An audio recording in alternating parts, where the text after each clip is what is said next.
So often, property investors struggle to come up with the deposits for their future property investments.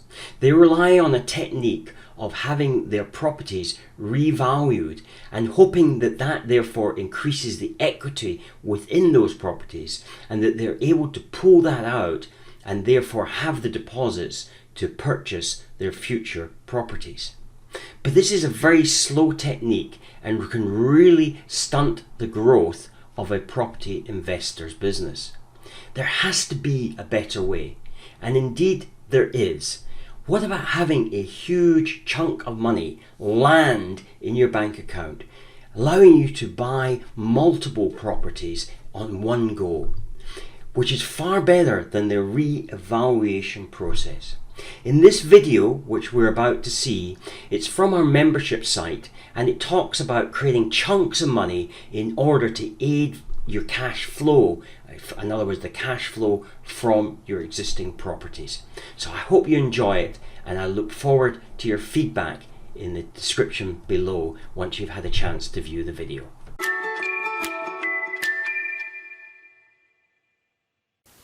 Hi, my name is Jim J. Davidson and I first invested in property in 1973. I completed my first new build development in 2006. As you can imagine, I've made lots of mistakes along the way, but thankfully I've got some things right and I've managed to build a property development business. In this channel, I want to help you on your journey and perhaps share some of that knowledge with you. And so through this channel, which I hope you will subscribe to, or through our membership app, which I hope you will join, and incidentally it's free, you can learn a little bit more about building houses and building a property development business. The app is available wherever you get your app from, whether you're on iOS or you have an Android phone, or you can get accesses on desktop, and you'll find a link in the description below. Anyway, I hope you enjoy the rest of this video, and please post your comments in the description below if you have any comments to make. So if you've covered the other courses, residential cash flow, commercial cash flow, residential development, commercial development, you would understand that there are two aspects to property and you should structure your business around those two aspects. So you should have a model that gives you cash flow, in other words, gives you income on a month-to-month basis, and then you should have another model which produces chunks of money. So in other words, it gives you the capital to then invest in further ventures to create cash flow, whether that be residential or commercial. But not only that, it should allow you to do several other things. So on the one side, you are going to have cash flow, and then you're going to have chunks. And let's say you've got a mixture of, let's say, some houses here. And let's just say, that's several houses. I won't draw all the different houses. And then you maybe have some commercial properties here. So let's just represent that by being a slightly bigger box.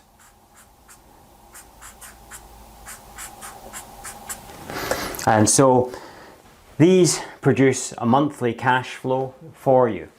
However, in order to acquire them, you probably have a significant amount of debt. So let's say that in your residential property, this represents the debt, and let's say that in your commercial, this part represents your debt. So this is your equity that you've got in those properties.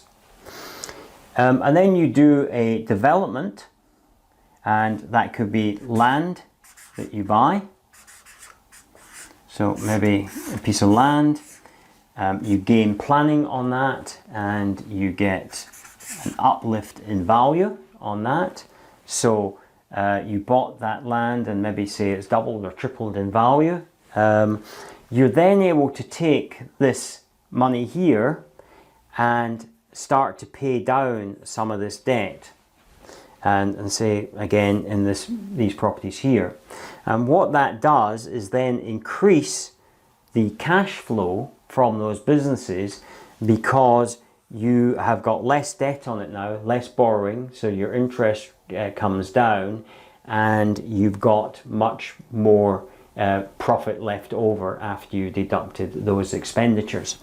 And you continue to do this. Maybe you build a house here and you sell that house, and therefore you then use that money and you further pay down the debt. You maybe then start to acquire more assets, and that gives you a much more solid asset base. Now, what happens is that when we have a market crash, if you've brought these assets down to a very low level of debt or even zero debt, nothing is going to affect those assets. The other thing is that, so therefore, the banks are not going to ask you to put more money in there because you've got a significant money in there. Or in fact, if you've got no debt on it at all, then you've got no lending on it, so you're not worried. And so your rental income probably continues at the same rate, and in fact may even go up during that period of time. And you are then so you don't really care about the values. What you're really concerned there about is the cash flow, because you know eventually the values, if they have gone down, are going to come back up. So that gives you a much more stable business. You're not worrying about interest rates perhaps going up, which they might do as a result of a crash. Higher inflation will actually help the value of our assets go up anyway, and then obviously reduce proportionately the amount of debt, so your actual debt will come down.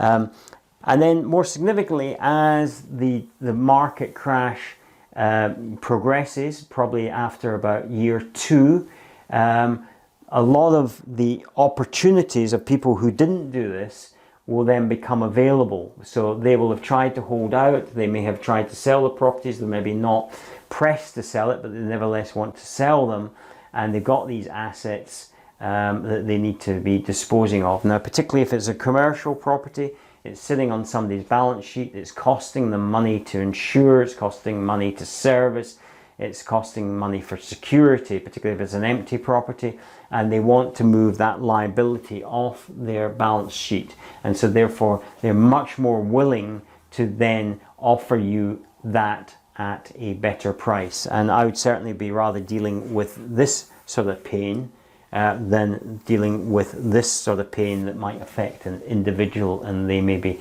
losing the house that they live in. And so in doing this, you mitigate many of the issues that we've talked about in previous lessons. If you have a property here and it goes unrented and you have no debt on it, then yes, it's a loss of income, but you're not worried about having to try and find the money to service that debt. So it takes a lot of pressure off you.